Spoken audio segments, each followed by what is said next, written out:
प्रस्तुत है कार्यक्रम post box number 111। Post box number 111। श्रोताओं नमस्कार। पोस्ट बॉक्स नंबर 111 में आप सबका बहुत बहुत स्वागत है। मैं हूं जैनेन्द्र। श्रोताओं, आपको याद ही होगा पिछले मन की बात में माननीय प्रधानमंत्री महोदय ने एक सीरियल का जिक्र किया था, स्वराज जिसका नाम है, जिसका शीर्षक है। और यह सीरियल दूरदर्शन पर प्रसारित हो रहा है, आकाशवाणी से भी इसका प्रसारण हो रहा है। इस सीरियल में ऐसा कुछ विशेष है जिसको लेकर माननीय प्रधानमंत्री महोदय को ये लगा और उनकी ये इच्छा हुई कि सीरियल के माध्यम से वो इसके बारे में अपने उद्गार आपके साथ साझा तो करें ही, लेकिन इसके साथ साथ आपको इस बात के लिए भी प्रेरित करें कि हम सब इस सीरियल को जरूर देखें, क्योंकि आजादी के अमृत महोत्सव काल में ये जो दूरदर्शन पर प्रसारित होने वाले इस सीरियल का जो निर्माण है वो बहुत महत्वपूर्ण है, क्योंकि 1498 से लेकर सन 1947 तक एक लंबा दौर रहा है जो औपनिवेशिक काल के रूप में जिसे हम मान सकते हैं या देखना चाहिए। और उस दौर में स्वराज के लिए जो लगातार संघर्ष होते रहे हमारे देश के अलग अलग हिस्सों में, अमीर गरीब राजा प्रजा हर किसी की तरफ से ये संघर्ष हुआ अपने स्वराज के लिए। ऐसे सीरियल को देखना और उससे प्रेरणा पाना हम सब के लिए मुझे लगता है कि एक आवश्यक दायित्व बनता है। आज इस कार्यक्रम में हम उसी सीरियल को लेकर बात करेंगे, उसकी परिकल्पना, उसका निर्माण, उससे जुड़े हुए शोध, और इन पर हम चर्चा शुरू करें उससे पहले आइए हम माननीय प्रधानमंत्री महोदय के मन की बात का वो हिस्सा सुन लेते हैं जो इस सीरियल के बारे में, इस श्रृंखला के बारे में उन्होंने अपने मन की बात में अपने उद्गार के रूप में आपके साथ साझा किया था। मेरे प्यारे देशवासियों, अभी कुछ दिन पहले मुझे भारत सरकार के सूचना और प्रसारण मंत्रालय के कार्यक्रम में जाने का अवसर मिला। वहां उन्होंने स्वराज दूरदर्शन की सीरियल का स्क्रीनिंग रखा था। मुझे उसके प्रीमियर में जाने का मौका मिला। ये आजादी के आंदोलन में हिस्सा लेने वाले अनसुने नायक नायिकाओं के प्रयासों से देश की युवा पीढ़ी को परिचित कराने की एक बेहतरीन पहल है। दूरदर्शन पर हर रविवार रात 9 बजे इसका प्रसारण होता है और मुझे बताया गया कि 75 सप्ताह तक चलने वाला है। मेरा आग्रह है कि आप समय निकालकर इसे खुद भी देखें और अपने घर के बच्चों को भी जरूर दिखाएं। और स्कूल कॉलेज के लोग तो इसको रिकॉर्डिंग करके जब सोमवार को स्कूल कॉलेज खुलते हैं तो विशेष कार्यक्रम की रचना भी कर सकते हैं, ताकि आजादी के जंग के इन महानायकों के प्रति हमारे देश में एक नई जागरूकता पैदा होगी। आजादी का अमृत महोत्सव अगले साल यानी अगस्त 2023 तक चलेगा। देश के लिए, स्वतंत्रता सेनानियों के लिए जो लेखन, आयोजन आदि हम कर रहे थे, हमें उन्हें और आगे बढ़ाना है। श्रोताओं, भारत के स्वतंत्रता की समग्र गाथा यानी स्वराज, जिसका जिक्र माननीय प्रधानमंत्री महोदय ने किया, आपने भी सुना, मन की बात में पहले भी आपने सुना होगा। और इसीलिए हमें उत्सुकता ये हुई कि इसके बारे में विस्तार से हम जानें, इस पूरी प्रक्रिया के बारे में जानें और इसकी परिकल्पना कब हुई, किस रूप में हुई और कैसे कैसे ये चीज़ें आगे बढ़ रही हैं। और इसीलिए हमने निवेदन किया श्री मयंक कुमार अग्रवाल जी से, मुख्य कार्यकारी अधिकारी हैं जो प्रसार भारती के, और दूरदर्शन के महानिदेशक का दायित्व भी आपके कंधों पर है। तो सीधे उनसे हम इस बात को लेकर चर्चा करते हैं कि ये जो महत्वपूर्ण सीरियल दूरदर्शन पर और साथ ही आकाशवाणी पर भी प्रसारित हो रहा है, आखिर इसके पीछे की परिकल्पना क्या है। सर, बहुत बहुत स्वागत है इस कार्यक्रम में। धन्यवाद। जब सीरियल के बारे में देश का प्रधानमंत्री स्वयं जिन्होंने देखा है और देखकर अपनी प्रतिक्रिया या अपने उद्गार जाहिर किए मन की बात में, कितना महत्वपूर्ण है ये बात, किस रूप में बहुत विशेष मायने रखती है ये बात?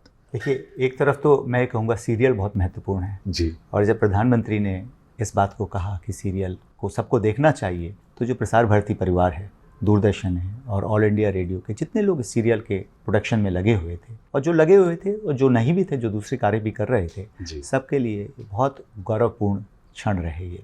और मैं प्रधानमंत्री जी का जो है दिल से आभार व्यक्त करता हूँ। मैं प्रसार भारती परिवार की तरफ से अनुग्रहित हूँ उनका कि उन्होंने यह बात एक ऐसे मंच पर कही जो कि मन की बात, इतना ऊंचा मंच है वो, वहाँ से उन्होंने जो देश का आह्वान किया कि इस सीरियल को देखना चाहिए और विशेषकर युवा को तो देखना ही चाहिए और सभी को देखना चाहिए। इसमें हमारा इतिहास है, इसमें हमारी विरासत है, मैं तो कहूँगा एक अभिमान होता है। बिल्कुल सर, बिल्कुल वो होना चाहिए। दरअसल ये देखने के बाद ही इस बात को हम अच्छी तरह से महसूस कर सकते हैं कि हम कितने गौरवशाली हैं जो ऐसी विरासत हमारे पास है।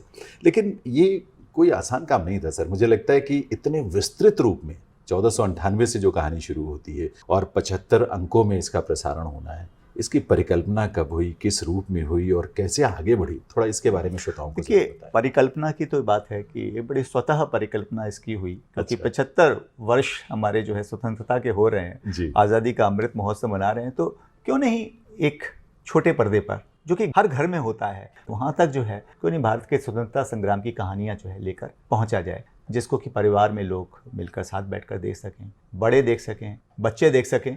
उनको ये सब बताना कि हमारे देश में ऐसे लोग हुए जिन्होंने जो था हंसते हंसते अपनी जान की परवाह नहीं करी, प्राणों को न्यौछावर कर दिया, और कैसे यह सब हुआ कि भारत जो है, जो कि इतना वैभवशाली हमेशा से रहा, जिसको हम जो है सोने की चिड़िया कहा करते थे, उसको किस तरीके से बाहर से विदेशियों ने आके बड़े सिस्टमेटिक तरीके से हमको लूटा। और जो होता था ना कि अतिथि देवो भव, जी। तो हम तो अतिथि देवो भव, हम लोगों ने उनका स्वागत किया, लेकिन उनके अंदर ये कटुता छिपी हुई थी, शायद ये हम लोगों ने नहीं पहचानी। और उसके बाद आज भारत को इस तरीके से पूरी दुनिया में जो ये कहा जाता है कि हम एक गरीब देश, पिछड़े हुए देश, हमारी संस्कृति नहीं थी, तो क्या मतलब, हमारी संस्कृति तो विश्व की सबसे पुरानी संस्कृति है। जी।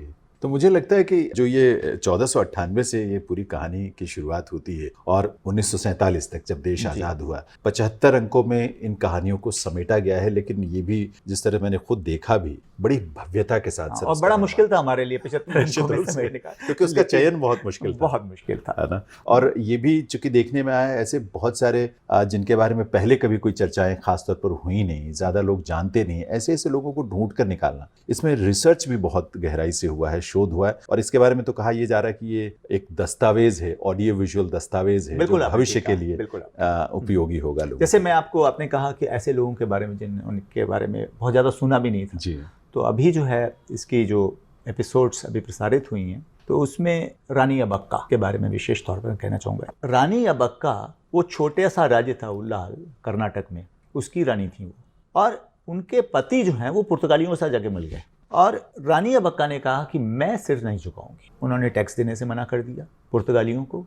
तो पुर्तगाली तब भी उनको नहीं मार पा रहे थे अपनी तमाम कोशिशों के बाद। और कैसे क्या हुआ, उनका जो पति जो कि पुर्तगालियों के साथ जाकर मिल गए थे जी, उन्होंने ही अपनी पत्नी को जो है ट्रैप कर दिया और मरवा दिया। तो ऐसी कहानी, हमारी वीरांगनाओं की कहानी, हमारे वीरों की कहानी, मेरे पास इतने मैसेजेस आए हैं इसके बाद कि रानी अबक्का के बारे में नॉर्थ में तो कोई जानता ही नहीं जानते थे, साउथ में भी इतना नहीं जानते हैं। हाँ। और इतनी पावरफुल स्टोरी जब हम जो थे इस कहानी को लिख रहे थे जी, तो मैंने भी नहीं सोचा था कि जब ये पर्दे पर आएगी तो ये जो लिखा है, लिखने से कहीं जो है 100 गुना पावरफुल जो ये संदेश देके जाती है। फिर विजयनगर एम्पायर, उसकी भव्यता के बारे में, हाँ। विश्व का सबसे समृद्ध राज्य जी, हमारे यहाँ लोगों को पता ही नहीं। ठीक है, थोड़ा बहुत जैसे हमने और आपने बचपन में तेनालीराम के किस्से सुने होंगे, बस उतना ही, हाँ। उतना तक हम लोगों को जो है पता रहता है। कर्नाटक भी यदि आप घूमने जाइए तो हम्पी वगैरह मेन टूरिस्ट सर्किट में कितने लोग जो है वो देखने जाते हैं। लेकिन हम्पी का देखिए, जैसे हक्का बक्का ने जिसकी स्थापना की थी, जिनके बारे में हम नहीं जानते, हक्का बक्का के बारे में नहीं जानते, वही चीज है। तो अब फिर मैं दोबारा से इस बात को दोहराऊंगा कि बड़ा मुश्किल था कि 75 कड़ियों में, 75 एपिसोड्स में इस कहानी को समेटा कैसे जाए। तो उसमें यह था कि मुख्य बातें जो हैं हमने ली हैं, और अभी भी मैं ये नहीं कहूँगा कि हमने पूरा जस्टिस कर दिया हो, ये तो एक अथाह सामग्री है हमारे पास। लेकिन एक बात तो है कि जितना लोगों की या जो क्रिटिक्स हैं, समालोचक हैं, आम जनता के बीच जो इसको लेकर चर्चाएं होती हैं, वो इसको बहुत भरोसे से, विश्वास से और एक प्रेरक प्रस्तुति के रूप में देखता है, और निश्चित रूप से उससे प्रेरणा मिलेगी। और मुझे लगता है, और सच बात है कि प्रधानमंत्री जी ने इसीलिए आह्वान भी किया कि हर देशवासी को देखना चाहिए, विशेष तौर पर युवाओं को देखना चाहिए, स्कूल कॉलेजेस में इसको दिखाया जाना चाहिए। देखिए, अभी तो इस सीरियल की शुरुआत है, और आगे जैसे जैसे सीरियल बढ़ेगा तो मुझे आशा है कि हमारे जो दर्शकगण हैं और श्रोतागण हैं, वो रेडियो पे भी जा रहे हैं, कहीं वो बात पता नहीं रह जाती है कि रेडियो पे भी जा रहा है ये। बिल्कुल। तो बहुत ऐसी प्रेरणादायक उनको कहानियां सुनने को उसमें मिलेंगी कि उनके जीवन पे असर डालें। मैं तो ये कह रहा हूँ कि मेरी तो देखिए अब इतने सालों की सर्विस हो गई है, तो मुझे भी वो कहानियाँ मेरे जीवन पे इतना असर डाल रही हैं, क्योंकि जिस तरीके से, नए तरीके से उनको हम देख रहे हैं, और कुछ हमको भी नहीं पता थी। अच्छा, इसके निर्माण के बारे में बताएं, क्योंकि पर्दे पर तो हमने देखा है और उसकी भव्यता भी देखी, प्रभावशाली ढंग से उसे प्रस्तुत किया गया, जो भी एक टेलीविजन के लिए या फिल्म के लिए जो टेक्निक्स होती हैं, टूल्स होते हैं, उनका इस्तेमाल करके। और मुझे तो लगता है कि दूरदर्शन का अब तक का सबसे भव्य अपना एक सीरियल इस रूप में लोगों के सामने आया है। आपने बहुत हद तक सही कहा है कि दूरदर्शन का अपना ये सीरियल, और इसके हर पक्ष का जो प्रोडक्शन का है, देखिए रिसर्च तो है ही जी, बहुत इंपॉर्टेंट है, वो जो बेसिक कहानी है उसकी। इसके अलावा प्रस्तुतिकरण, बिल्कुल, इसमें जो हम लोगों ने कॉस्ट्यूम्स, जो पोशाक हैं, कोशिश पूरी करी है कि उसी समय के हों, उसी समय के सेट्स जो हैं लगभग बनाए। हालांकि बड़ा मुश्किल है कि सब कुछ कहना कि उस समय कैसा था, लेकिन जितना भी रिसर्च से जो पता लगा हमको, बिल्कुल, तो उस हिसाब से हमने कोशिश की कि दर्शक को उस युग में ले जाया जाए। और सबसे एक ये है कि क्योंकि इतने लंबे समय की कहानी है ये, तो उसको कैसे साथ पिरोया जाए, तो इसके लिए हमने एक सूत्रधार भी, इसमें मनोज जोशी हैं जी, जो कि वेल नोन एक्टर हैं, अच्छा उनके जाना जाता है और बहुत बड़ा अच्छा काम किया है उन्होंने। तो हमने सूत्रधार को भी जो है इसमें कहानी के बताने के लिए कहीं कहीं पर जो है उपयोग किया है। चूंकि लगभग मेरा ख्याल है 450 वर्षों के दौर को इसमें समेटा गया है, तो ये तो बहुत चुनौतीपूर्ण रहा ही होगा, क्योंकि अलग अलग समय में, अच्छा क्षेत्र भी अलग अलग हैं, क्योंकि दक्षिण भारत के भी तमाम ऐसे वीर और वीरांगनाओं की चर्चा है, उत्तर भारत की भी है, अलग अलग क्षेत्रों की। तो भाषा से लेकर पहरावा, खान पान, बोलचाल, हर चीज़ में उस समय को प्रस्तुत करने की कोशिश की गई है। अब इसका प्रसारण कब कब कैसे कैसे हो रहा है, थोड़ा श्रोताओं को एक बार इसके बारे में ज़रूर जानकारी। देखिए, इसका जो है प्रसारण जो एक नई कड़ी है, अभी तो हम हर रविवार को दूरदर्शन के नेशनल चैनल पर, डीडी नेशनल पर जी, हम लोग रात को 9 से 10 बजे तक दे रहे हैं। इसके अलावा जो लोग उसको मिस कर जाते हैं, तो ऐसा नहीं है कि आगे नहीं आ रहा है वो, हम लोग इसको मंगलवार को दिन में 1 से 2, फिर उसके बाद बृहस्पतिवार को भी दे रहे हैं, उसके बाद शनिवार को रात में फिर हम जो है 9 से 10 दे रहे हैं, और रविवार को सुबह 9 बजे से 10 बजे भी हम इसको प्रसारित कर रहे हैं। और रेडियो में जो है 11 से 12 बजे ये चल रहा है। और सबसे अच्छी बात यह है कि इसको हम जो है 9 भाषाओं में, इसके अलावा हिंदी के अलावा 9 और भाषाओं में भी इसका प्रसारण किया जा रहा है। तो जैसे जो रविवार को जो एपिसोड प्रसारित होती है, तो आने वाले शनिवार को वो जो है रीजनल लैंग्वेजेस में हो जा रही है प्राइम टाइम में। इसमें जो भाषाएं हैं वो तमिल, तेलुगु, कन्नड़, मलयालम जी, मराठी, बंगाली, असमीज, उड़िया और गुजराती। तो ये जो दूरदर्शन पर ये प्रसारण हो रहा है, जो आकाशवाणी से प्रसारण हो रहा है इसका, शनिवार को 11 बजे का समय आपने बताया, जैसे तो क्षेत्रीय भाषाओं में रेडियो का जो नेटवर्क है, क्षेत्रीय नेटवर्क है, उन पर उनका प्रसारण, उन पर भी जो क्षेत्रीय भाषाओं में हो रहा है जी। तो चलिए, बहुत महत्वपूर्ण है। और चूंकि इस कार्यक्रम में आगे हम और उन लोगों से बात करेंगे जो इस पूरी प्रस्तुति से जुड़े हुए हैं, यानी इसके शोध से। बिल्कुल, आप कीजिए जी, कि इसका कैसे प्रस्तुतिकरण, कैसे इसकी शूटिंग करी गई जी। और एक चीज़ होती है, मैं आपको बताऊं कि जो एक नॉर्मल सीरियल होता है ना, उसमें एक कलाकार का जो समूह होता है वो कई एपिसोड में वही चलता रहता है। बिल्कुल। इसमें हमारे लिए सबसे बड़ा एक चैलेंज ये था कि हर एपिसोड में एक नए चरित्र आ रहे थे और नए कलाकार, और उनको जो है किस तरीके से किसी भी चरित्र को निभाने के लिए उस कलाकार को उस चरित्र में ढलना पड़ता है। तो ये एक बहुत बड़ा चैलेंज था, क्योंकि हमारे लिए जो था हर एपिसोड अपने आप में एक नई फिल्म की तरह है। ये तो वो जुड़ी भी हैं कड़ियाँ, और आपस में एक कहानी भी अलग अलग है। तो सूत्रधार के रूप में मनोज जोशी पूरी इन सारी कड़ियों को जोड़ते हैं, सारी कड़ियों को जोड़ रहे हैं। लेकिन हर एपिसोड में जो मुख्य पात्र, जो अन्य वो पात्र बदलते रहते हैं। दरअसल ये जरूरी भी है, क्योंकि एक छवि बन जाती है एक पात्र के साथ, एक एक्टर के चेहरे की। जो आपने ये कहा कि वो पात्र उसमें ढल जाता है, तो कैरेक्टर में उसको ढलना पड़ता है। तो दर्शक को एक सुविधा होती है कि अगली कहानी में अगला कोई चेहरा नजर आता है। ये बहुत महत्वपूर्ण है सर। लेकिन आभार हम दर्शकों की तरफ से, श्रोताओं की तरफ से जरूर आपका करेंगे। बिल्कुल, और मैं फिर से अपने सभी दर्शकों और सभी श्रोताओं से अनुरोध करूंगा कि इसको अवश्य देखें। बहुत बहुत धन्यवाद सर। श्रोताओं, ये थे मयंक कुमार अग्रवाल, जो कि प्रसार भारती के मुख्य कार्यकारी अधिकारी हैं, और इस सीरियल यानी स्वराज की परिकल्पना के बारे में उनसे हमने बातचीत की। स्वराज सीरियल को लेकर कुछ और चर्चाएं हैं, आगे हम करेंगे, लेकिन फिलहाल समय है एक गीत का। आइए सुनते हैं गीत, फिर लौट कर आते हैं बातचीत को आगे बढ़ाने के लिए।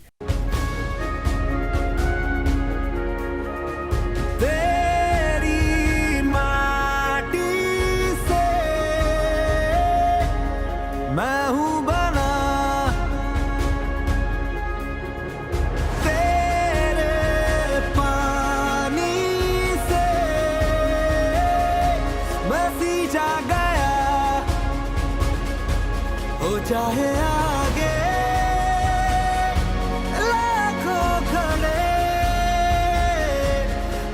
आजादी के लिए मिलके लड़े,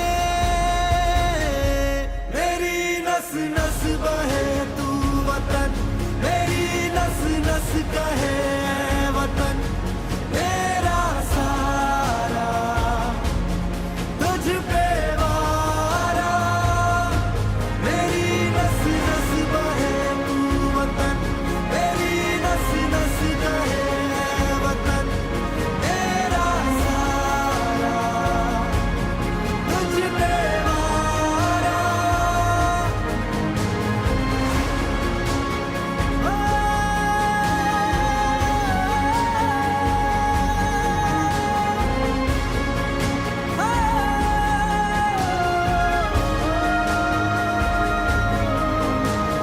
क्या है मेरा ईमान पूछो, देश है मेरा, देश है मेरा, क्या है मकसद, क्या है मजहब, देश है मेरा, देश है मेरा, हो चाहे आगे लाखों खड़े, आजादी के लिए मिलके लड़े, मेरी नस नस बहे तू वतन, मेरी नस नस कहे वतन, मेरा सारा तुझ पे वारा, मेरी नस नस बहे तू वतन, मेरी नस नस कहे वतन, मेरा सारा तुझ पे वारा।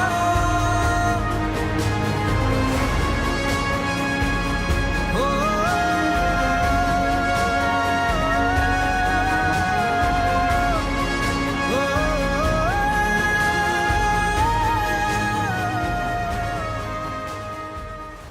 श्रोताओं, कार्यक्रम में आप सुन रहे हैं पोस्ट बॉक्स नंबर 111 और आज इस कार्यक्रम में हम जो चर्चा कर रहे हैं वो स्वराज सीरियल को लेकर है, जो कि दूरदर्शन के और आकाशवाणी के नेशनल नेटवर्क पर आप देख भी रहे हैं, सुन भी रहे हैं। और सबसे बड़ी खास बात पता है क्या है?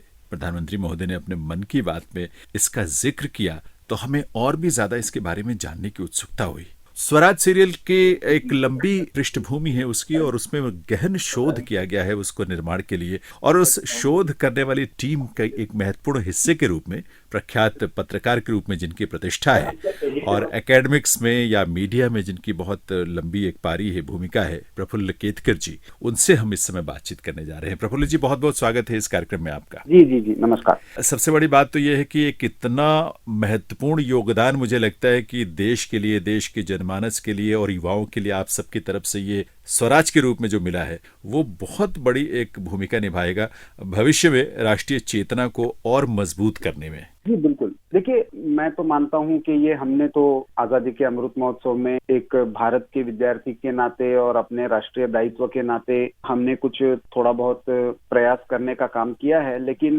प्रसार भारती ने ये एक इनिशिएटिव लिया और जिस तरह से स्वयं इंफॉर्मेशन ब्रॉडकास्टिंग मिनिस्ट्री ने, फिर अब हम देखते हैं कि माननीय गृह मंत्री, माननीय प्रधानमंत्री, इन्होंने सबने इंटरेस्ट लेकर लगभग सारे के सारे मंत्रिपरिषद के सामने एक तरह से इसका स्क्रीनिंग कराया। बिल्कुल। गुजरात के कार्यक्रम में प्रधानमंत्री जी ने ये आह्वान किया सारे देश के लोगों को, अब मन की बात में भी कही। मैं मानता हूँ एक बहुत बड़ा रिकॉग्निशन है, और ये रिकॉग्निशन इसलिए है क्योंकि जब हम स्वतंत्रता के अमृत महोत्सव की बात करते हैं जी, तो मैं मानता हूं कि जैसे पिछले 75 वर्ष का एक तरह से हमको स्टॉक टेकिंग आवश्यक है, वैसे ही आगे की यात्रा के लिए हमारे इतिहास के पन्नों से सीख भी लेना आवश्यक है। बहुत बार हमारा इतिहास जो है, खास करके स्वतंत्रता का आंदोलन, वो बहुत बार आज की युवाओं से आप बात करेंगे तो बहुत लोगों को ये लगता है 1857 से शुरू हुआ, 1947 में हमको स्वतंत्रता मिल गई, और ज्यादातर ये प्रोजेक्ट किया गया वो केवल अहिंसात्मक मार्ग से मिली। फिर कुछ नाम तो इसमें हमारे सामने आते हैं, उनका योगदान बड़ा है निश्चित, लेकिन बहुत सारे नाम इसमें से छूट गए, बहुत सारे देश के हिस्से इसमें से छूट गए। और इसलिए मैं मानता हूं स्वराज महत्वपूर्ण है, क्योंकि 1498 से लेकर 1947 जब से यूरोपियन कॉलोनाइजेशन शुरू हुआ, वास्को द गामा का आना और अंग्रेजों का यहाँ से जाना, उसमें एक विभाजन की विभीषिका भी है। तो ये सब कॉम्प्रिहेंसिवली स्वराज ने कवर किया है और उस संदर्भ में मानता हूं कि स्वराज सीरियल एक महत्वपूर्ण भूमिका हमारे सेल्फ परसेप्शन में, अपना जो एक तरह से हम कहते हैं कि हमारा आत्म परीक्षण की जो प्रक्रिया चलेगी अमृत काल में, उसमें एक स्वराज महत्वपूर्ण भूमिका निभाएगा। अच्छा प्रफुल्ल जी, कितना चुनौतीपूर्ण रहा है, क्योंकि 450 वर्षों का आपने बोला, ऐसे असंख्य नाम हैं, अनगिनत नाम है और बहुतों के बारे में हम नहीं जानते, लेकिन इस सीरियल के माध्यम से हमें जानकारी मिलेगी और मिल रही है। लेकिन उसमें से 75 ऐसी महान विभूतियों को, जिसमें वीर भी हैं, वीरांगनाएं हैं, ऐसे बहादुरों को चुनना, उस पर सीरियल के निर्माण की प्रक्रिया शुरू होना कितना चुनौतीपूर्ण रहा है, शोध के नजरिए से अगर हम देखें तो, रिसर्च के नजरिए से? उसके मैं 3 प्रमुख कारण देखता हूं जी। पहली बात तो यह है कि हमको एक भारत के स्वतंत्रता संग्राम की समग्र गाथा बतानी है और उसमें से 75 नामों को केंद्र में रखते हुए उस कहानी को बताना है। तो ये 75 में सीमित करना अपने आप में, क्योंकि हर प्रदेश से, हर तरह के समाज के तबके के व्यक्ति ने अपने अपने तरीके से स्वतंत्रता आंदोलन में योगदान दिया। बिल्कुल। और ऐसे में केवल 75 को चुनना यही अपने आप में एक चुनौती थी। दूसरा, तथ्यात्मक इसमें कोई भी जानकारी ऐसी ना जाए जिनका कोई डॉक्यूमेंट्री एविडेंस ना हो, और इसमें से बहुत सारी चीजें जो है उसका डॉक्यूमेंटेशन ठीक से हुआ नहीं है या हुआ है तो उस समय की उन भाषाओं में वहां पे स्थानिक स्तर पर उपलब्ध है। तो ऐसे में स्थानिक आर्काइव्स को रेफर करते हुए, जैसे वास्को द गामा आया तो कालीकत में आया, कालीकत में आया तो वो किसके दरबार में आया, तो सब जानते हैं जामोरिन के। तो जामोरिन कौन था? जामोरिन तो उसका एक पदवी दी गई थी, वो सामुद्री थी। सामुद्री को पोर्तुगीजों ने जामोरिन बनाया। अच्छा। लेकिन वो राजा जो था,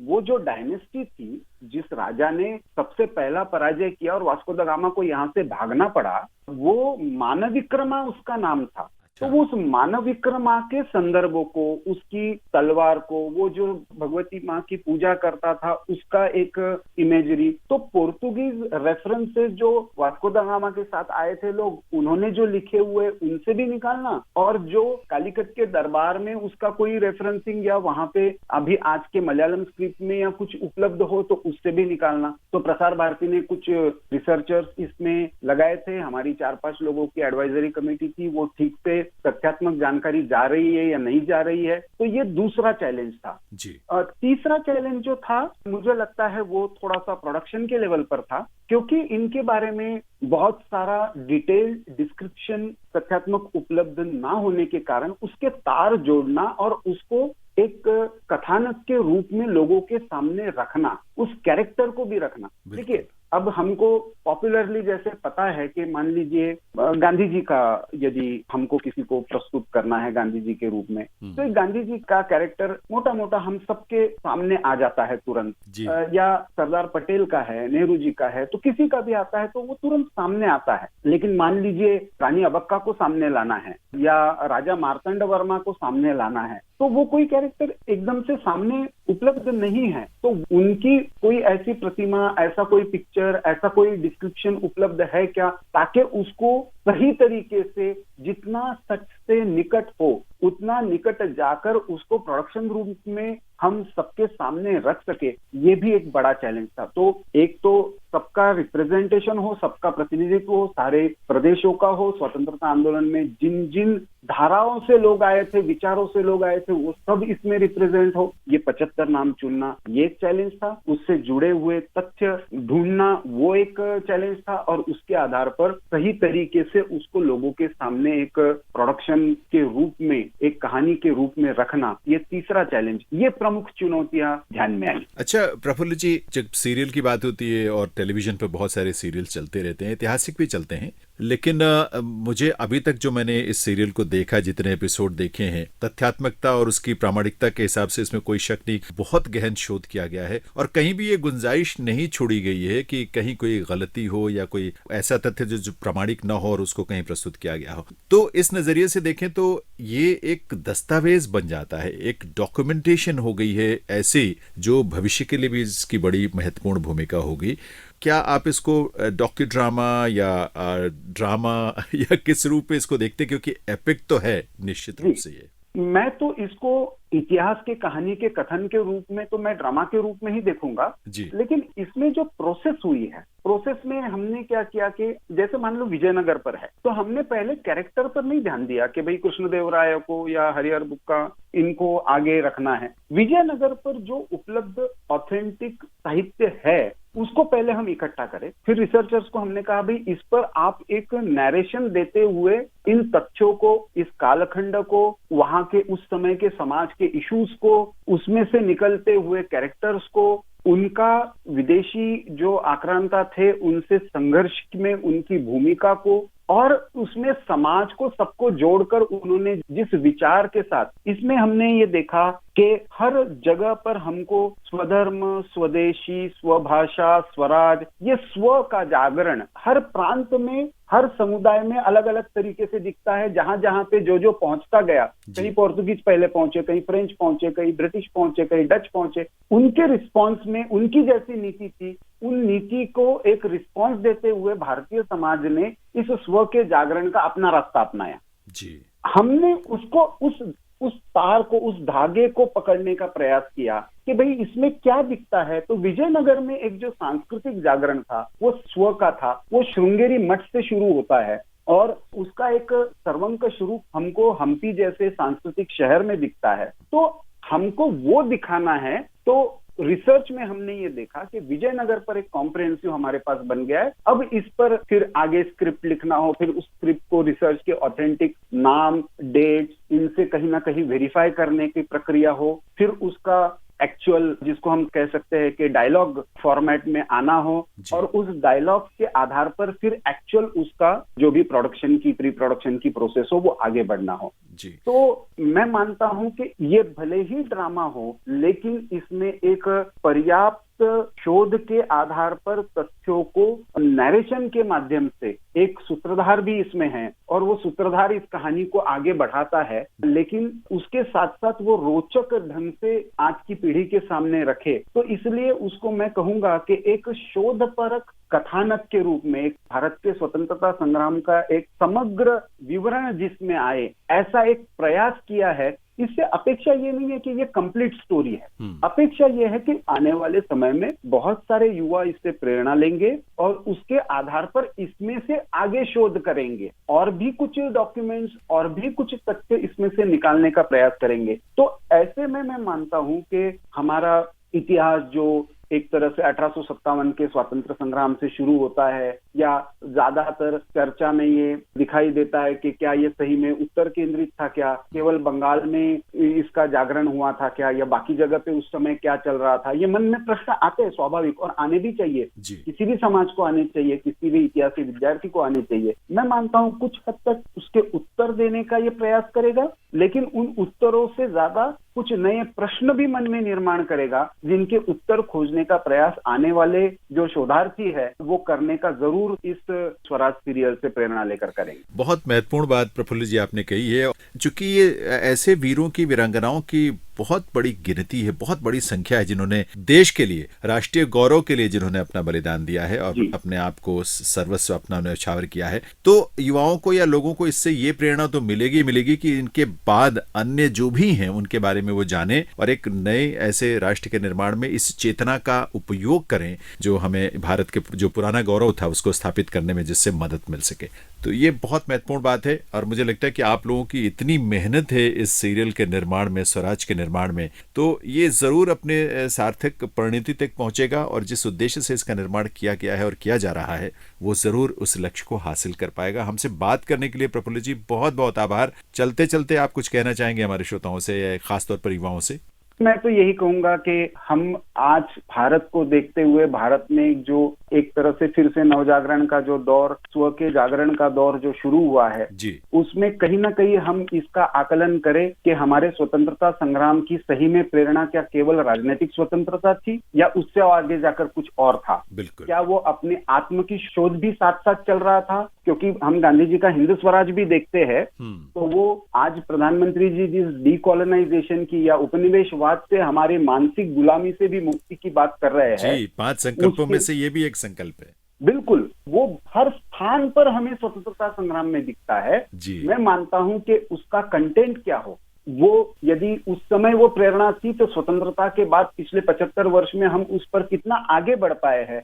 और यदि हमें आगे के अमृतकाल में 25 वर्ष की यात्रा सफलतापूर्वक करनी है, भारत को एक विश्व गुरु बनाना है, तो ऐसे में उस स्व को आज के संदर्भ में हमको पुनः परिभाषित कैसे करना होगा और हमारे विभिन्न समाज के आयामों में, राष्ट्र की नीतियों में उसको कैसे परिलक्षित करना होगा, इसका यदि हम सही ढंग से विचार करते हैं तो मैं मानता हूं कि स्वराज जो है वो स्वराज केवल नहीं रहेगा, तो उसमें स्वधर्म, स्वदेशी, स्वभाषा, स्व का जो भी भाव है उसका सही में एक समग्र आकलन हमारे राष्ट्रीय जीवन में अपने आप ही प्रकट होगा। और वो जब प्रकट होगा तो भारत को एक आध्यात्मिक भूमि के नाते, एक विश्व गुरु के नाते पूरा विश्व जो है वो अपने आप ही फिर से नमन करेगा। उसके लिए भारत को अलग से प्रयास करने की जरूरत नहीं पड़ेगी।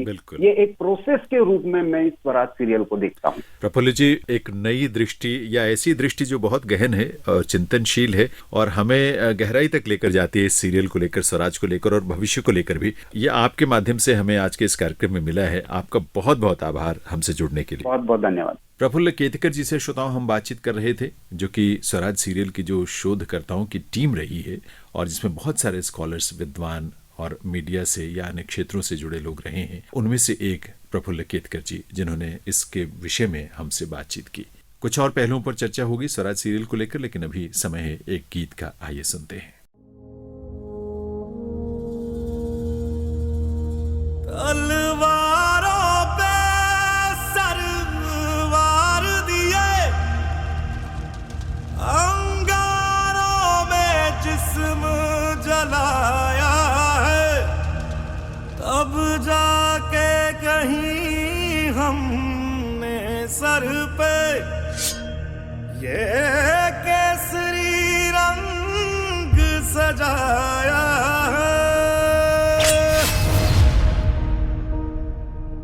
है मेरी ज़मीं अफसोस नहीं जो तेरे लिए 100 दर्द सहे, महफूज रहे तेरी आन सदा, चाहे जान मेरी ये रहे ना रहे। हाँ मेरी ज़मीं महबूब मेरी, मेरी नस नस में तेरा इश्क बहे, फीका ना पड़े कभी रंग तेरा, जिस्मों से निकल के खून कहे।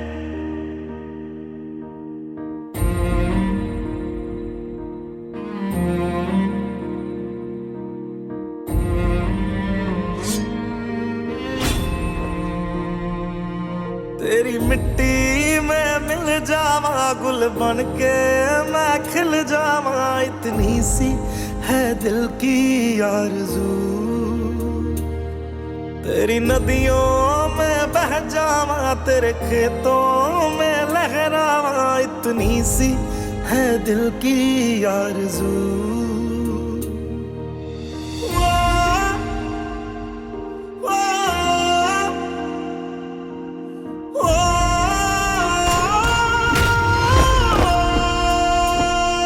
सरसों से भरे खलियान मेरे, जहाँ झूम के भंगड़ा पा न सका, आबाद रहे वो गांव मेरा, जहाँ लौट के वापस जा न सका।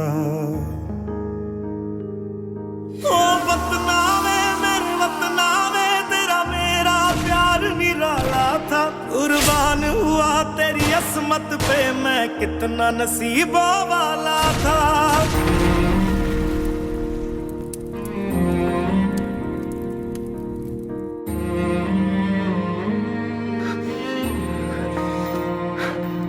तेरी मिट्टी में मिल जावा, गुल बन के मैं खिल जावा, इतनी सी है दिल की आरज़ू। तेरी नदियों में बह जावा, तेरे खेतों में लहरावा, इतनी सी है दिल की आरज़ू।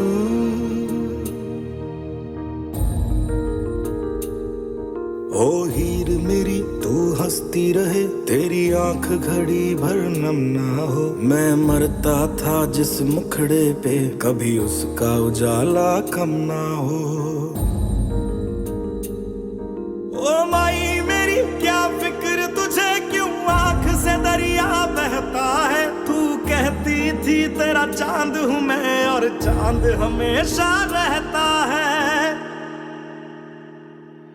तेरी मिट्टी में मिल जावा, गुल बन के मैं खिल जावा, इतनी सी है दिल की आरज़ू।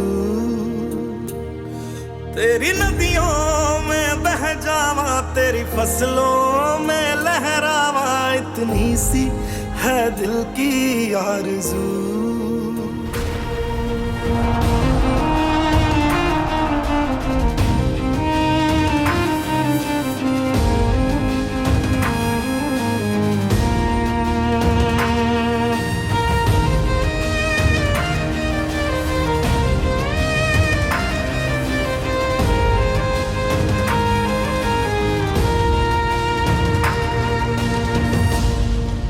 श्रोताओं, कार्यक्रम आप सुन रहे हैं पोस्ट बॉक्स नंबर 111 और आज इस कार्यक्रम में स्वराज सीरियल को लेकर बातचीत हो रही है।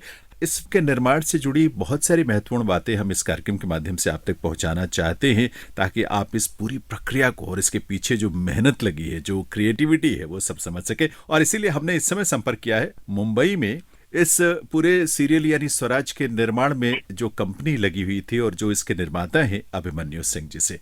अभिमन्यु जी, बहुत बहुत स्वागत है इस कार्यक्रम में आपका। नमस्कार, बहुत थैंक यू सर। वैसे तो मुझे लगता है कि आपके बहुत अनुभव इस फील्ड में रहा है, जब आपने ऐतिहासिक या धार्मिक बहुत सारे ऐसे सीरियल बनाए हैं, प्रोडक्शंस की हैं, और आपकी कंपनी है कैंटिलियो आई थिंक जी। उसके माध्यम से जो महायोद्धा राम आपने जो बेस्ट एनिमेटेड फिल्म का राष्ट्रीय पुरस्कार भी जिसे मिला था, इस तरह के आप निर्माण करते रहे हैं। लेकिन स्वराज जो है 75 एपिसोड्स में ये जो सीरियल आरंभ हुआ है, जिसके बारे में प्रधानमंत्री जी ने भी चर्चा की, इसके निर्माण के बारे में आप हमें बताएं, क्योंकि चुनौतियां तो मुझे लगता है बहुत सारी रही होंगी, ये आसान काम नहीं था। जी, या अगर आप देखेंगे तो ये 450 साल की इतिहास जी हम रिक्रिएट कर रहे हैं, और इसको रिक्रिएट करने के लिए और इसको पर्दे पे लाने के लिए बहुत चीजें ऐसी करनी पड़ती हैं। अगर आप ये शो देखें तो ये 75 फिल्में हैं जो हम बना रहे हैं। बिल्कुल ये एक नहीं, एक सीरीज नहीं है, ये एक कहानी नहीं है, ये 75 अलग अलग कहानियां जो अलग अलग देश भक्तों के बारे में है, जो हमारे इतिहास के बारे में है, जो 450 साल का जो इतिहास है, जो अलग अलग जगहों से जी इस देश के अलग अलग जगहों में जो हमारी स्वतंत्रता के लिए जो लड़ाई लड़ी गई उसके बारे में है। तो इसको रिक्रिएट करना, इसको फिल्माना एक खुद ब खुद एक बहुत बड़ी चुनौती है, पर यही चुनौती है जो हमें इस कहानी को कहने के लिए एक चैलेंज के हिसाब से एज मेकर्स हमें प्रेरित करती है। अभिमन्यु जी, जैसे आपने पहले झांसी की रानी भी बनाई है, वीर शिवाजी बनाई है, तो वो एक विशेष समय काल में एक विशेष ऐसे पात्र को, ऐतिहासिक पात्र को लेकर आपने बनाया है, और यहाँ 75 ऐसे अंक हैं, 450 वर्षों का वक्फा है बीच में, जिसका जिक्र आपने किया। देश के अलग अलग हिस्सों में जो भाषाई पृष्ठभूमि अलग है, खान पान, पहरावा, सब कुछ अलग है। शुरुआती दौर में यानी निर्माण या फ्लोर पर आने से पहले किस किस तरह की तैयारियों की आवश्यकता पड़ी थी? क्योंकि मुझे लगता है कि एक बहुत बड़ा काम था वो फ्लोर पर आने से पहले का। जी, 1.5 साल से हमारे इस शो के लिए तैयारी चल रही है। जैसे आपने सही कहा कि जो मैंने कहानियां बनाई हैं पहले, वो झांसी की रानी हो या वीर शिवाजी हो या महाराणा प्रताप हो या अशोका हो, वो एक दायरे की कहानी थी, एक समय की कहानी थी जी, और एक हीरो की कहानी थी। यहाँ अलग अलग कहानियां, अलग अलग जगह, तो रिसर्च तो वही जाता है, या मैं एक एपिसोड बनाऊं या 500 एपिसोड बनाऊं, रिसर्च तो उतना ही जाता है। अभी तक मैंने खाली 7 या 8 कहानियां बनाई हैं हिस्ट्री पर ये मैं 75 जो कहानियां बना रहा हूँ इसमें मुझे इतना सीखने को मिल रहा है, और इतना मुझे तो मालूम ही नहीं था कि मार्तंड वर्मा जैसे एक हीरो थे जो डच के अगेंस्ट लड़े थे। ना तो मुझे मालूम था कि विलियम नचियार जैसी एक महिला थी जो हमारे स्वतंत्रता के लिए इतने साल पहले लड़ी थी साउथ में, तमिलनाडु में। इसी तरीके से अलग अलग जगहों की कहानियां हैं। आप अगर देखेंगे ये राजा महाराजाओं की कहानियां नहीं है खाली, ये आम इंसान जो हमारे स्वतंत्रता की लड़ाई के लिए लड़े थे उनके बारे में है। जो इन लोगों ने करा है और इस देश के लिए जो अब दिया है वो एक प्रेरणा है हम सब के लिए। अभिमन्यु जी, मुझे तो ये लगता है और मुझे बड़ी खुशी होती है कि आज़ादी का अमृत महोत्सव हमारे लिए एक ऐसा अवसर बनकर आया जिसमें हम इन तमाम चीज़ों के बारे में जानने की कोशिश कर रहे हैं। और आपने जो ये बात कही कि आपने पहले ऐसे बहुत सारे इसमें वीर और वीरांगनाएं हैं जिनके बारे में आपने नहीं सुना, हम सब ने नहीं सुना था, लेकिन ये जो आपने सीरियल बनाया है और दूरदर्शन ने इसका निर्माण करवा के इसको प्रसारित जो कर रहा है, इस बहाने कम से कम मुझे लगता है कि एक ऐतिहासिक ऑडियो विजुअल दस्तावेज, एक डॉक्यूमेंटेशन है जो हमेशा के लिए हमारे भविष्य में युवाओं के लिए, आने वाली पीढ़ियों के लिए संरक्षित रहेगा। अब एक चीज बताएं कि इसमें जैसे लोकेशंस का चयन है या जो कलाकार हैं उनका चयन है, इन सब में भी तो बहुत सारी चुनौतियां रही होंगी क्योंकि अलग अलग टाइम पीरियड की इस कहानियां हैं। इसमें अलग अलग चैलेंजेस होते हैं। एक तो है कि आपको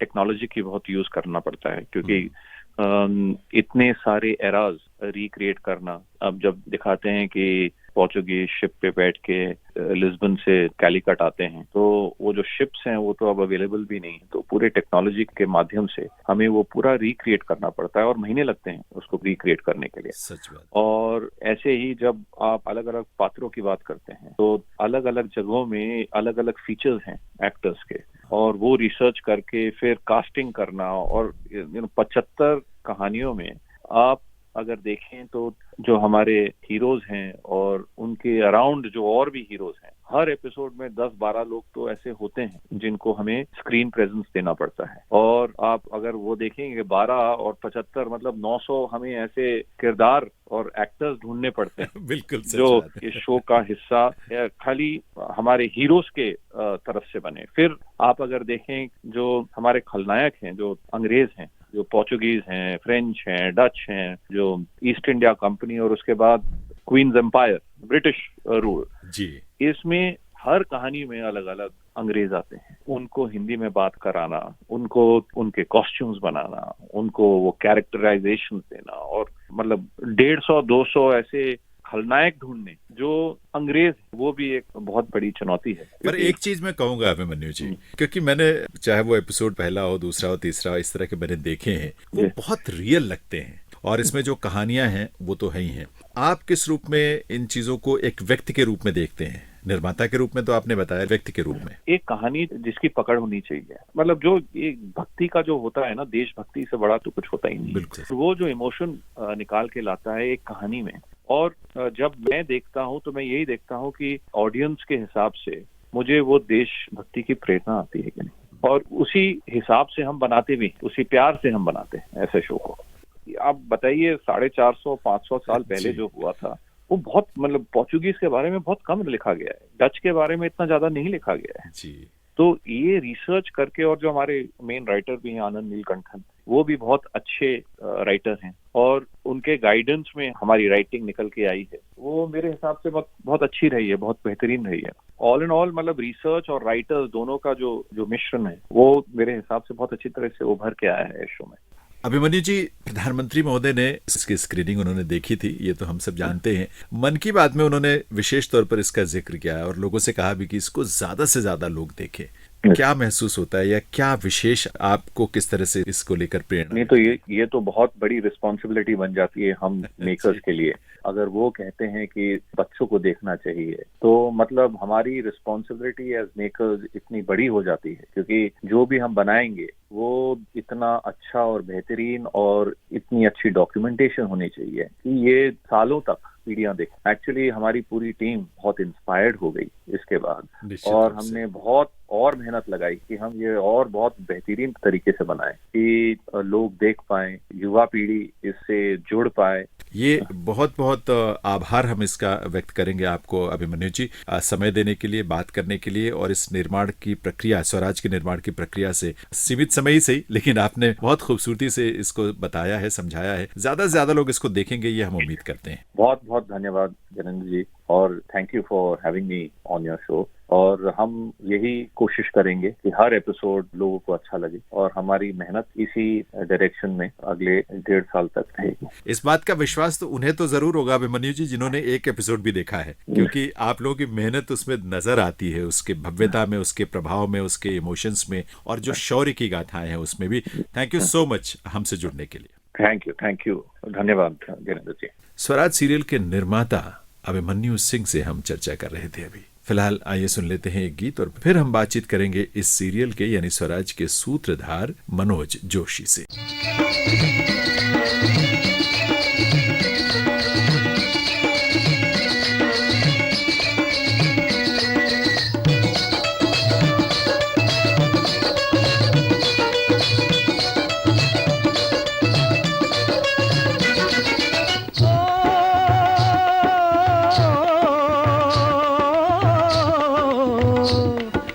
देश है वीर जवानों का, अलबेलों का, मस्तानों का, इस देश का यारो, इस देश का यारो क्या कहना, ये देश है दुनिया का गहना।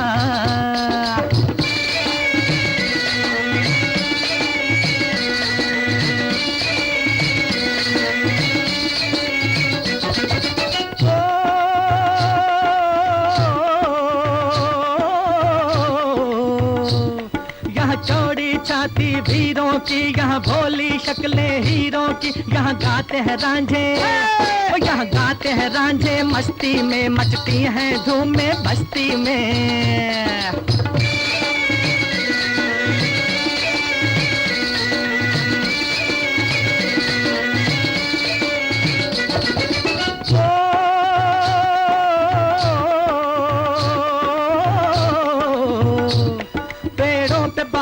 झूलों की राहों में कतारे फूलों की, यहाँ हंसता है सावन, यहाँ हंसता है सावन, बालों में खिलती हैं कलियां गालों में।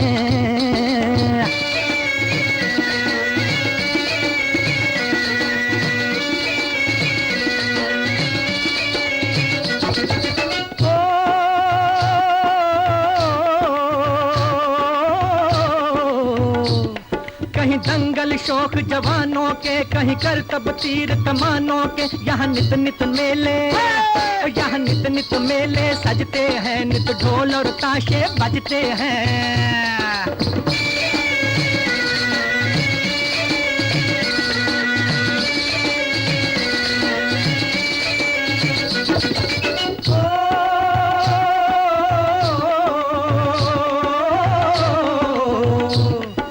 भर के लिए दिलदार हैं हम, दुश्मन के लिए तलवार हैं हम, मैदान में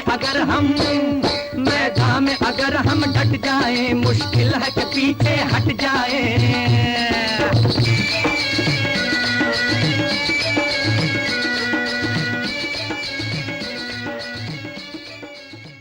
श्रोताओं, आज पोस्ट बॉक्स नंबर 111 में हम बात कर रहे हैं दूरदर्शन पर प्रसारित हो रहे सीरियल स्वराज के बारे में। वही स्वराज सीरियल जो देश में स्वतंत्रता के संघर्ष की समग्र गाथा आपके लिए प्रस्तुत करता है, और इतनी सारी बातें, उसकी पृष्ठभूमि, उसकी परिकल्पना और उसके शोध को लेकर हमने जो चर्चाएं की हैं, अब वो पर्दे पर जो चीज उतर कर आई है और जिस पात्र के या जिस शख्स या जिस कलाकार के माध्यम से उतर कर आई है, वो एक ही व्यक्ति है, एक ही कलाकार है, एक ही प्रतिभा है, जिसे आप बहुत अच्छी तरह जानते हैं और जिन्हें भारत सरकार ने पद्मश्री से भी अलंकृत किया है, जिन्होंने फिल्म, टेलीविजन पर और स्टेज पर अपनी प्रतिभा की गहरी छाप छोड़ी है। वो है मनोज जोशी, जिन्होंने सूत्रधार की भूमिका निभाई है इस स्वराज सीरियल में। अब उनसे बहुत सारी चीजें जानने की इच्छा है और इसीलिए हमने उनसे संपर्क किया, और इस समय मनोज जोशी जी हमारे साथ जुड़े हुए हैं फोन लाइन के जरिए। मनोज जी, सबसे पहले तो बहुत बहुत स्वागत है और बहुत सारी बधाई और शुभकामनाएं आपको इस सीरियल के लिए।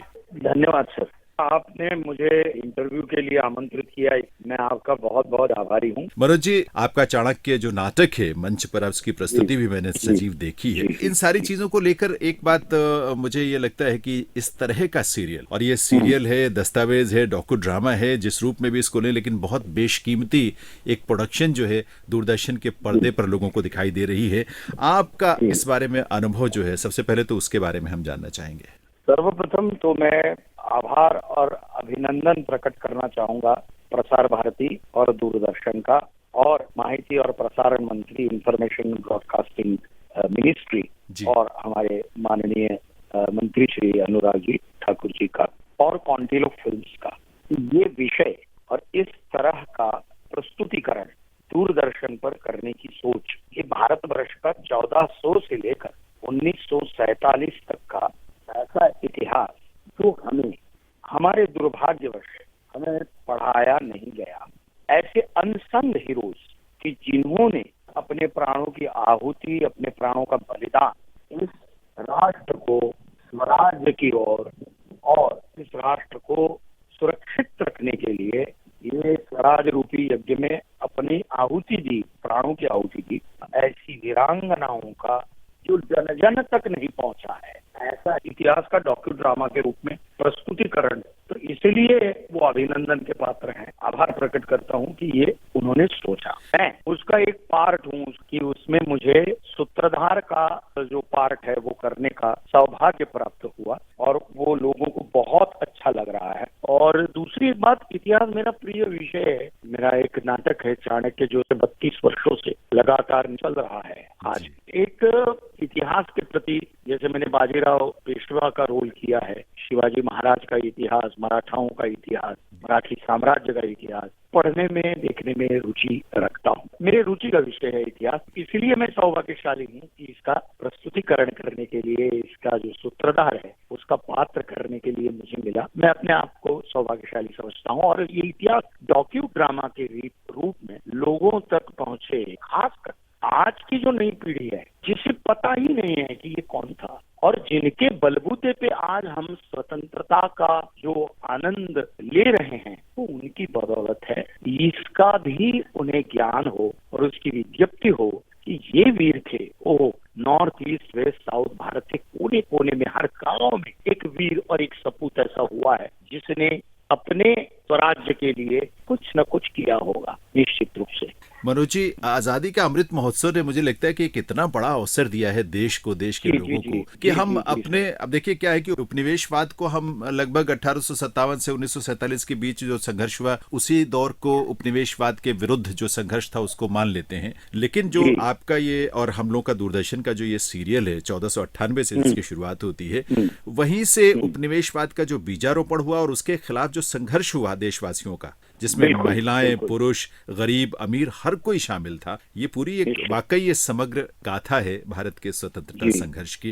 जी निश्चित रूप से। हम देखिए सर कि आजादी को 25 साल हुए, 50 साल हुए, और ये 75वां जो अमृत महोत्सव हम मना रहे हैं जी, आजादी का, स्वतंत्रता का, वो एक अलग रूप से, मतलब हम सौभाग्यशाली हैं कि ऐसे अद्भुत प्रधानमंत्री हमें प्राप्त हुए हैं। ये अमृत महोत्सव इसलिए होना चाहिए कि हमें पता चले कि हमारे स्वराज के लिए, हमारी स्वतंत्रता के लिए कितने वर्षों से लोग संघर्ष करते हुए आए हैं, और इस बात का पता चले और उस अमृत महोत्सव को हम मनाएं सच्चे रूप से। तो ये सोच जो प्रधानमंत्री ने हमारे देश को दी, और उसके अनुसार ये जो कार्यक्रम भी हो रहा है, और बहुत सारे कार्यक्रम इसके अनुसंग में हो रहे हैं, तो मुझे ऐसा लगता है कि ये आजादी के अमृत महोत्सव में आज, मतलब जैसे शिवाजी महाराज का एपिसोड प्रसारित हुआ, उसके बाद में मैं कुछ बच्चों से बात कर रहा था। मैंने कहा कि हमें जैसे पढ़ाना चाहिए छत्रपति शिवाजी महाराज को, उस तरह से चाहे कोई भी अभ्यासक्रम हो, चाहे सीबीएसई हो या आईजीसीएसई हो या आईबी हो या कोई भी हो, मैं ऐसा मानता हूं कि भाई फ्रांस की क्रांति, अमेरिकन क्रांति, रशियन क्रांति सब ठीक है, अच्छी बात है कि लोगों को जानना चाहिए, लेकिन हमारे महापुरुषों ने क्या क्या किया है, इस बात की डिटेल जानकारी हमारी आने वाली पीढ़ी को चाहिए। बिल्कुल, क्योंकि लोगों को जो एक स्वरूप दिखाया गया ना, कि भाई अंग्रेजों ने तो ऐसा कहा कि ये तो गरीब देश था, अनपढ़ थे, बेवकूफ थे, इनको कुछ नहीं आता था, हमने सिखाया। ऐसा नहीं है। ऐसा होता तो क्या घूमने तो नहीं आएगा यहाँ। मनोज जी, विजयनगर साम्राज्य के बारे में जब हमने देखा और सुना, जिसका विवरण भी आपने सूत्रधार के रूप में दिया है, तो हमें इतने गौरव की अनुभूति हुई और हैरानी भी हुई कि दुनिया का सबसे समृद्ध साम्राज्य विजयनगर था। अब बताइए हम किस बात पर हीनता की भावना अपने अंदर रखें, ये तो गौरव की बात थी। अच्छा, वही जो हमको जो सिखाया गया, अरे राष्ट्र संकल्पना ही नहीं की, ऐसा लोग बोलते। हाँ बताइए। तो महाराज ने क्या किया है, हिंदवी स्वराज्य की स्थापना की, ये एक राष्ट्र की संकल्पना ही थी। तो मैं ये कहता हूँ कि चाणक्य ने भी वही प्रयत्न किया, एक दासीपुत्र को सम्राट बनाया, और वो भी इतना बलशाली कि उन्होंने जो साम्राज्य खड़ा किया, आज अफगानिस्तान, पाकिस्तान वो सब हो चुके हैं, बट ईरान से सटा हुआ प्रदेश, यहाँ तक कि पांड्य राजा तक और गुजरात से लेकर ब्रह्मदेश तक, इतना बड़ा हमारा देश। और वहाँ जब छत्रपति शिवाजी महाराज ने ये सोचा कि हम हिंदवी स्वराज्य की स्थापना करेंगे, तो वो भी एक राष्ट्र की संकल्पना हमको ब्रिटिशरों ने नहीं दी, तो चलता आया है। तो जो काम श्री कृष्ण ने किया वही काम आचार्य चाणक्य ने किया, और वही काम जो है वो वल्लभ भाई पटेल ने किया। बिल्कुल। ये सीरियल जो हम देख रहे हैं, जिसकी चर्चा कर रहे हैं, एक तो ये है कि जानकारी होना बहुत जरूरी है, और उस जानकारी के माध्यम से हमारी समझ बने, अंडरस्टैंडिंग बने, उन मूल्यों के प्रति जो राष्ट्र की एकता और अखंडता को मजबूत करती हूँ। ये बहुत महत्वपूर्ण रहा, जो आचार्य चाणक्य के समय में भी हम आपके नाटक के माध्यम से हमने उसको बहुत गहरे से उसकी अनुभूति की है, और अब इस सीरियल के माध्यम से भी कर रहे हैं। तो अंततः तो एक संकल्पना है कि राष्ट्र की एकता, अखंडता, इसकी समृद्धि, इसके गौरव की पुनर्स्थापना हो और वो मजबूत हो राष्ट्र। बिल्कुल सही कहा कि हमें अखंड रहना है। ये अखंड भारतवर्ष की जो संकल्पना है, उसकी जो नींव है, वो मौर्य साम्राज्य से, महाभारत समय से वहां से चलते आया है, और वो हमें चाहिए कि ये राष्ट्र अखंड कैसे रहे, ये राष्ट्र आत्मनिर्भर अभी कैसे बने, और ये राष्ट्र जो है वो विश्व को रास्ता दिखाने वाला था, वो रास्ता दिखाने वाला ही होना चाहिए। ये कैसा बने, और यही मुझे लगता है अमृत महोत्सव का जो स्वप्न है वो वही है। मुझे लगता है कि ये सारी जानकारी आज की नई पीढ़ी को मिलने की आवश्यकता है। वो अपने बच्चों को बताएंगे कि ये गौरवशाली इतिहास है हमारा। कुछ लोगों को मालूम है, अभी तो गणेशोत्सव हो गया, गणपति का उत्सव हो गया, हम गणपति की, गणेश जी की आरती करते हैं। वो जयदेव जयदेव जय मंगल मूर्ति, ये जो आरती है, ये आरती रामदास स्वामी जो शिवाजी महाराज के गुरु जी थे, उन्होंने ये आरती दी है। नुरवी पूर्वी प्रेम कृपा जयाची, ये क्या है पता है? जब अफजल खान यहाँ से आ रहा था उत्तर से वाई की तरफ, तब ये देखिए, ये लोगों को सही शिक्षा देने का काम उस समय की संत परंपरा या गुरु परंपरा थी, वो करती थी। बिल्कुल मार्ग दिखाने का कार्य करती थी। तब ये लेटर था लिखा हुआ कि सुख करता दुख हरता, सुख करने वाले और दुख को हरने वाले, वार्ता विघ्नाची, मतलब विघ्न की वार्ता है। ये गुपित लेटर था। नुरवी पूर्वी प्रेम कृपा जयाची, ये हमारा शुभाशीष तो है, और प्रजा का भी आशीर्वाद है कि इसमें जय की प्राप्ति करो। ये वार्ता विघ्न की है, जो सब तोड़ते हुए और तहस नहस करते हुए आते हैं। आगे का इतिहास हम सबको मालूम है, लेकिन ये बहुत कम लोगों को पता है। बिल्कुल सच कह रहे हैं आप, और आपके माध्यम से आज ये पता लग रहा है, तो बड़ा अच्छा लग रहा है सुनकर ये। जी सर, तो ये बहुत कमाल की बात है सर। अच्छा, दूसरा जो अंग्रेजी जो बात है, वो आर्मा खड़ा किया, लेकिन हम पढ़ते हैं औरंगजेब का शासन था उस समय, सूरत पर भी शासन था। तो आज जितनी बार सूरत को जो पारी करने गए थे और जो लूटा है, वो औरंगजेब को लूटा है।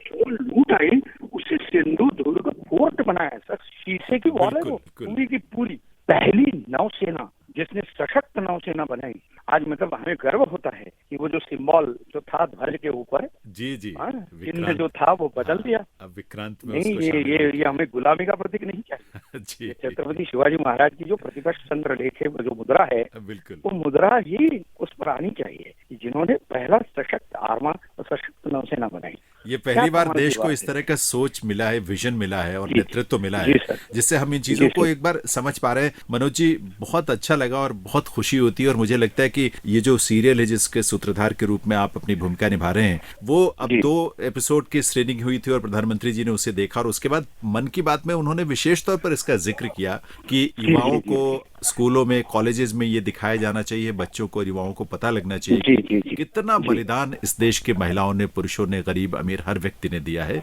देश की स्वतंत्रता के लिए। और उसका सूत्रधार आप हैं। आपसे बात करके भी इतनी खुशी मिल रही है और इतना अच्छा अनुभव और ज्ञान भी मिला आपसे। बहुत बहुत आभार आपका। Thank you. नहीं, थैंक यू सर। और ये निश्चित रूप से जो भी लोग इस इंटरव्यू को सुन रहे हैं जी, उसमें शिक्षक भी होंगे, माता पिता भी होंगे, बिल्कुल, वो भी अपने बच्चों को और स्कूल में, कॉलेज में ये बच्चों को रिपीटेडली दिखाएं, ताकि वो संस्करण होना बहुत जरूरी है। बिल्कुल, कि हमारे पूर्वजों ने हमारे लिए क्या क्या किया है। ये एक जगह ये सारी जानकारियां उनको मिल पाएंगी और बहुत रोचक ढंग से मिल रही हैं, जो अन्यत्र और कहीं नहीं मिल पाएंगी उन्हें। जी, और बहुत अच्छा रिसर्च करके बिल्कुल उसको बहुत बार स्क्रिप्टों का फिल्टरेशन करके, मतलब उसको सही मायने में सही करके फिर उसका चित्रीकरण किया जाता है। फिर जब सूत्रधार का जो स्क्रिप्ट होता है वो भी आता है, देखा जाता है कि क्या रह गया है, क्या नहीं रह गया। तो बहुत सूक्ष्म रूप से काम हो रहा है और ये बहुत बड़ा काम है और उस कार्य में मैं हूँ। इस बात से ही मैं बड़ा आनंदित हूँ, जिसका जिक्र प्रधानमंत्री जी ने भी मन की बात में किया, अपने भाषण में भी किया। बहुत आनंद आ रहा है। अब तो बहुत अच्छे एपिसोड्स आने वाले हैं। बातचीत करने के लिए, समय देने के लिए बहुत बहुत आभार। Thank you sir. तो ये थे स्वराज सीरियल के सूत्रधार मनोज जोशी, जिनसे हम चर्चा कर रहे थे। आज पोस्ट बॉक्स नंबर 111 में हमने इसी सीरियल के इर्द गिर्द इसके विभिन्न आयामों को लेकर बातचीत की है। मुझे लगता है कि आपको ये बात रोचक भी लगी होगी, प्रेरक भी लगी होगी और निश्चित रूप से आप इस सीरियल को दूरदर्शन पर देखना चाहेंगे, आकाशवाणी पर सुनना चाहेंगे। और ये भी बात जरूर हम कहेंगे कि आप खुद भी सुनिए, परिवार में सबको सुनाइए और विशेष तौर पर बच्चों को, युवाओं को जरूर इनके साथ जोड़िए।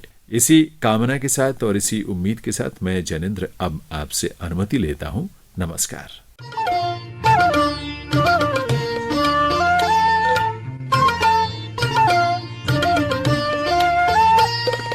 अभी आप सुन रहे थे कार्यक्रम post box number 111। Post box number 111।